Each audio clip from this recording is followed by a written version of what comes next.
අද මම පියරක පැත්තේ යද්දි එක්කෙනෙක් ජබාස් කරලා වතුරට පැන්නා ෆුල් ස්විමින් කිට් එකක් ගහගෙන ඔක්සිජන් ටැංකියක් දාගෙන. ඉතින් මම ටිකක් වෙලා බලන් හිටියා මෙතන මොකද කරන්න යන්නේ කියලා. අපි බලමු මොකද වෙන්නේ කියලා මෙතන ඉස්සෙල්ලා. මේක කඩන්න යන්නේ නේ. මොනවද එන්නේ? ඔක්කාර බෙල්ලෝ වගේ හැදෙනවනේ. බෙල්ලෝ. දැල්හරේ මේ කැපෙනවා යොත් කැපෙනවා. යොත් කැපෙනවා ඒවට නේ. මාළු යට රිංගනවනේ. ආ.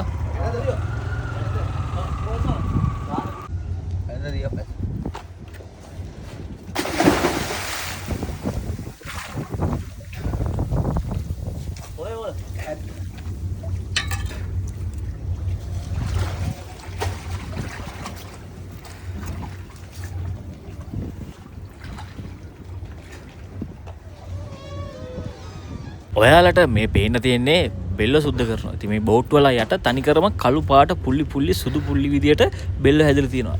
ඉතින් එයාලා මේක ආයුධයක් අරගෙන මෙන්න මේ විදිහට තමයි සුද්ධ කරන්නේ. ඉතින් මේක යට තව තියෙනවා. ඉතින් ඒවට තමයි ටැංකිත් තියන් ඉන්නේ. දැන් මේ උඩ ටික සුද්ධ කරාට පස්සේ ඒ ටැංකි දාගෙන ගිහිල්ලා යට ඔක්කොම සුද්ධ කරනවා. ඒක සුද්ධ කරන්නේත් පියොත් දැල්ලේම ඉරාගෙන යනවා. මොකද කිව්වොත් මාළුවෙක් වැදුනම එහාට මෙහාට දඟලනවා. ඉතින් මාළු වැදුන ගමන් නිකන් ඉන්නේ නැහැ නේ. ඔයාලා දැකලා තියෙන මගේ වීඩියෝස් වල. ඔයාලත් දැකලා තියෙන මගේ වීඩියෝස් වල මාළුවෙක් වැදුනම කොහොමද සටනක් දෙනවද කියලා ඉතින් මේ මිනිස්සු.